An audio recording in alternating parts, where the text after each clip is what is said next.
भारत की एकता का निर्माण स्पीचेस ऑफ सरदार वल्लभ भाई पटेल 1947 to 1950 इन हिंदी। राज्यों का एकीकरण। यदि हिंदुस्तान गांधी जी के रास्ते पर चला होता, जैसा कि हमें उम्मीद थी और हमारी ख्वाहिश भी थी, और हम उस रास्ते पे चलें तो दूसरी बात थी। आज हिंदुस्तान की दुनिया में ऐसी हालत है कि हमें पुलिस और मिलिट्री के ऊपर भरोसा करना पड़ता है। इस हालत में हमारी पुलिस और हमारी मिलिट्री पक्की होनी चाहिए और हमारे नौजवानों को उसकी तालीम मिलनी चाहिए।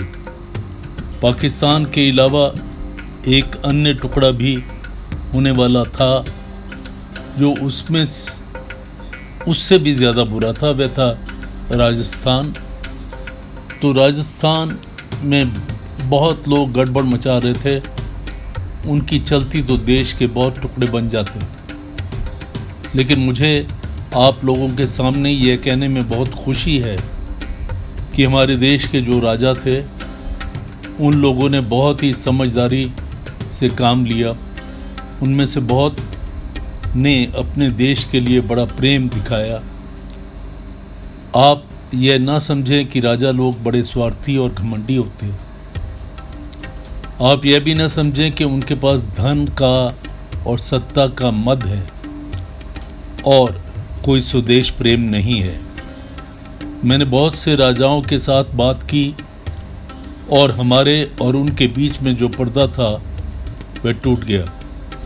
एक हफ्ता पहले उड़ीसा गया था। वहाँ मध्य प्रांत की 40 रियासतें थीं। उन सब रियासतों के 40 राजाओं ने दस्तखत कर दिए थे कि हमारा राज्य ले लीजिए और आप ही सारा प्रबंध कीजिए। राजा और रायत दोनों ने मिलकर यह सब कुछ किया। जिन राजाओं के दिल में शक है, मैं विश्वास दिलाता हूँ कि आपको हमारे ऊपर पूरा किसी किस्म का भी शक करने की ज़रूरत नहीं। यदि अब भी इसमें से कोई राजा हटना चाहता है तो मैं उसे छोड़ने के लिए तैयार हूँ। लेकिन तब उन पर जो ख़तरा आ सकता है उसकी जिम्मेदारी उनको खुद लेनी होगी। उनका समझना चाहिए कि आज तो उन्हें अपनी रायत के साथ रखना होगा। जो राजा रायत को साथ नहीं रहेगा उसकी हस्ती जोखिम में रहेगी। रायत को अपने साथ रखने की कोशिश करनी चाहिए। राजा लोग इसे समझते हैं। किसी के दिल में अगर कोई शंका है तो उसे निकाल देना चाहिए। हमने 15 अगस्त को सत्ता अपने हाथ में ले ली। अभी ज़्यादा दिन नहीं हुए, सिर्फ 4 महीने हुए हैं। 4 महीनों में हमने क्या किया? जो कुछ हमने किया उसकी फहरिस्त बताऊं तो आपको ताज्जुब होगा।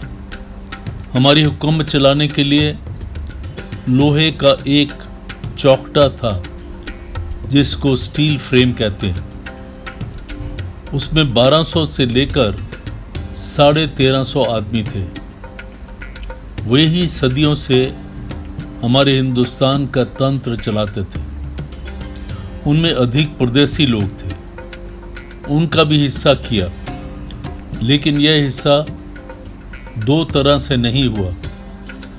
उसमें जितने अंग्रेज थे वे चले गए। 50% के करीब उनमें अंग्रेज थे। उनमें चंद ही रह गए, बाकी सब चले गए। बाकी जो रहे उनमें 50% पाकिस्तान चले गए। बाकी में से भी कई लोग हमारे धनियों इंडस्ट्रियलिस्ट के पास चले गए। नतीजा यह हुआ कि हमारे पास 1/4 हिस्से की सर्विस बच गई।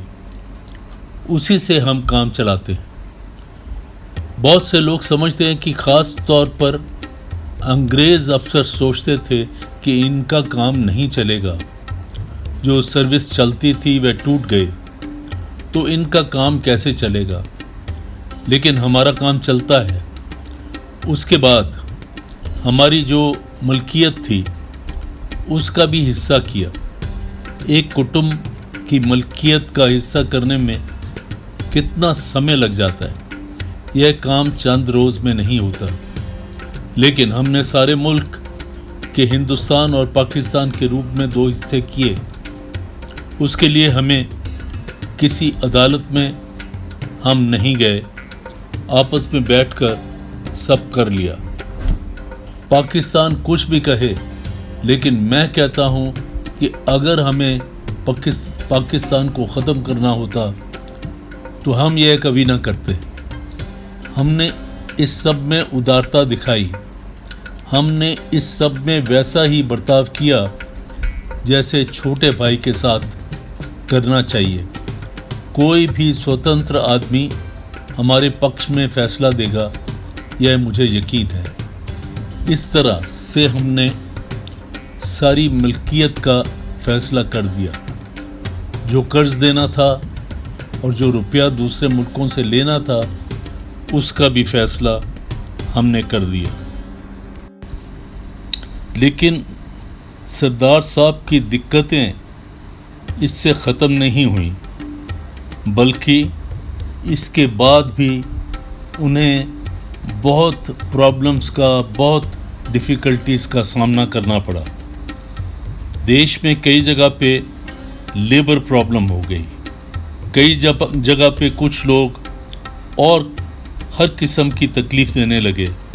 लेकिन सरदार साहब, जिनको लोह पुरुष कहा जाता है, वह अपने डिटर्मिनेशन से, अपनी बुद्धि से, सूझबूझ से उन्होंने सबको पछाड़ दिया, सब को ठीक ठाक कर दिया।